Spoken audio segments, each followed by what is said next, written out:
An balimaw aw ni ɲankuma ne tɔgɔ ye Abdulayi Yatara ne bɛ baara kɛ CAD la projet PAIK CC hukumu kɔnɔna na. An bɛ nin sigi in na an bɛna na CGS ka san 3 baara labɛnni gafe n'a bɛ f'o ma ko projet d'école ani u ka san 1 baara ɲɛbila gafe n'a bɛ f'o ma ko plan d'action. An bɛna na o dilan kun ani a dilan cogo an bɛna na o de ɲɛfɔ aw ye nin ja ninnu kɔnɔ. Projet d'école yɛrɛ ye mun ye? Projet d'école ye gafe ye min kuntagala bɛ taa san 3 la. Pereperelatigɛ la CGS ka san 3 baara labɛnnen bɛ kɛ gafe min kɔnɔ ka bɛn ni CGS ka mandat hakɛya ye.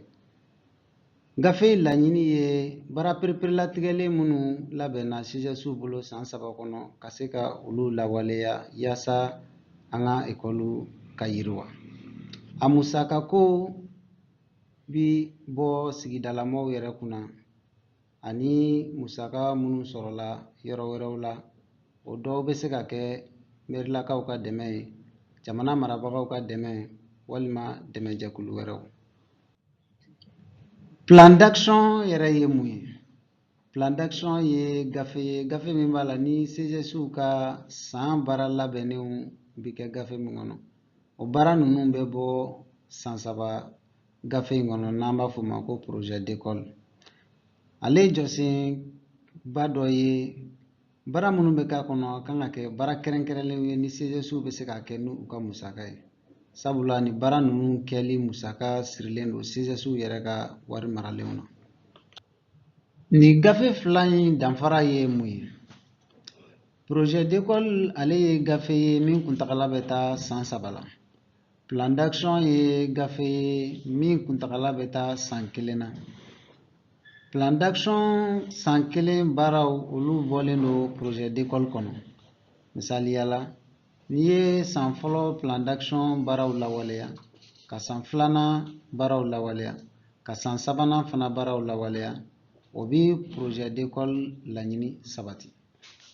Projet d'école ni plan d'action dilancogo an bɛna an da don o de la nin yɔrɔ in na. O hukumu kɔnɔna na dakun 5 bɛ yen.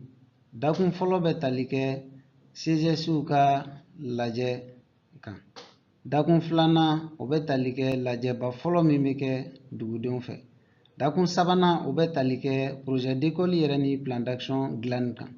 Dakun 4nan bɛ tali kɛ lajɛba 2nan min bɛ kɛ walasa ka se ka bɛn projet d'école ni plan d'action kɔnɔna kow kan. Dakun 5nan o bɛ tali kɛ gafe ninnu laseli jamana marabagaw ma ani u maracogo.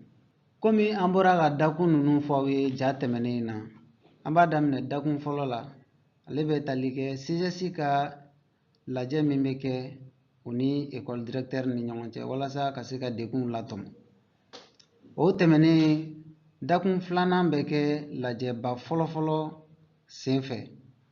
O lajɛba in kɔnɔna na sigidala mɔgɔw bɛ sigi ka école ka degun sugandi. Ni degun sugandira o degun sababu bɛ ɲini. Degun sababu mana sɔrɔ an bɛ jɛ an bɛ fara ɲɔgɔn kan ka fɛɛrɛw bila sen kan walasa ka se ka degun ninnu lawuli. O mana tɛmɛ degun ninnu bɛ bila ɲɔgɔn ɲɛ min kan ka kɛ min ɲɛ. San 3 taw o ye projet d'école ta ye, san 1 o ye plan d'action taw ye. Dakun 3nan in bɛ tali kɛ projet d'école ni plan d'action dilancogo kan. Projet d'école ale dilanni tilannen don ka taa tilanyɔrɔ 2. Tilanyɔrɔ fɔlɔ o bɛ tali kɛ kuma ɲɛbilaw kan ani ekɔliso degun ani laɲiniw.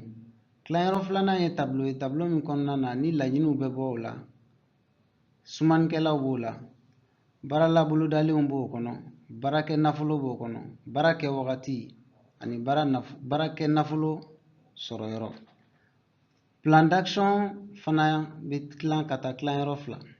O tilanyɔrɔ fɔlɔ o bɛ tali kɛ kuma ɲɛbila ani baara kɛcogo ani laɲiniw. Tilanyɔrɔ 2nan o bɛ tali kɛ tableau kan, tableau min kɔnɔna na n'an bɛ laɲiniw sɔrɔ yen, baarakɛtaw bɛ o la, baara kɛrɛnkɛrɛnlen minnu kan ka kɛ olu fana bɛ o tableau kɔnɔ. bara kɛ nafolo bɛ o kɔnɔ, bara kɛ nafolo bɔyɔrɔ bɛ o kɔnɔ, bara kɛ wagati bɛ yen ani bara kɔlɔsibagaw. K'a jira aw la k'a fɔ ko nin plan d'action in musaka ka kan ka bɔ dugudenw de kun. Dakun 4nan ni dakun 5nan bɛ tali kɛ gafe ninnu kɔnɔna sɛbɛnw bɛnkɛli olu ma ani ka gafe ninnu lase ɲɛmɔgɔw ma. Dakun 4nan na, lajɛba 2nan min bɛ kɛ dugudenw fɛ walasa ka se ka gafe ninnu kɔnɔnako jira ɲɔgɔn na, ka hakilinata kɛ ni fili bɛ hakilina ninnu na ka filiw k'olu lakile. O tɛmɛnen kɔfɛ ka bɛn gafe ninnu kɔnɔnakow kan. Dakun 5nan bɛ tali kɛ gafe ninnu lasecogo ɲɛmɔgɔw ma ani u maracogo. O dakun hukumu kɔnɔna na, gafe ninnu kelen kelenna bɛɛ kan ka kɛ sigiyɔrɔma 3. Sigiyɔrɔma 3 in na 2 bi bila ka taa merilakaw fɛ yen, olu bi 1 di kapu ma. Tɔ 1 dɔ o bɛ to CSS'w bolo, olu bɛ o mara. An ka nin ja in kɔnɔ an bɛna kuma kɔlɔsili ani jateminɛ kan. Kɔlɔsili jɔyɔrɔ ka bon an ka nin baara in na kosɛbɛ kosɛbɛ. O hukumu kɔnɔna na san camancɛ jatebɔ gafe min bɛ dilan an fɛ février kalo la, n'o kɛkun ye ka se ka baara kɛlenw jateminɛ, ani san laban jatebɔ gafe min bɛ dilan an fɛ juin kalo la, walasa ka baara minnu kɛra ka olu jateminɛ ani san kura baara bolodalenw k'olu labɛn. O hukumu kɔnɔna na, nin jatebɔ gafe ninnu bɛɛ kan ka ɲɛfɔ dugudenw ye lajɛba dɔ senfɛ walasa ka danaya sabati an ni ɲɔgɔn cɛ. Sabula danaya o jɔyɔrɔ ka bon an ka nin baara in na kosɛbɛ.